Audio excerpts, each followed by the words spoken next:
Naibu kamishna wa kaunti ya Kilifi eneo la Malindi Harrison Matevwa ametoa wito kwa wakazi kuwa makini dhidi ya mashirika potovu ya kidini, akionya kuwa makundi kama hayo yanaweza kuchochea ugaidi na matukio uhalifu.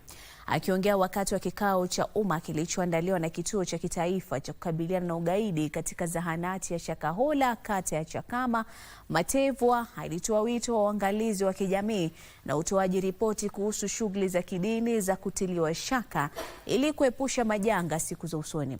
Alikariri umuhimu wa shughuli za kijamii za kulinda usalama na kuwataka wazee wa mpango wa nyumba 10 kuwa macho ya serikali mashinani. Ni vizuri kukuwa makini. Ni vizuri kukuwa makini, especially mambo ya kidini. Sababu tunajua kwamba dini inaweza kujenga na pia inaweza potosha kama haifuati ile mikakati ambayo inafaa.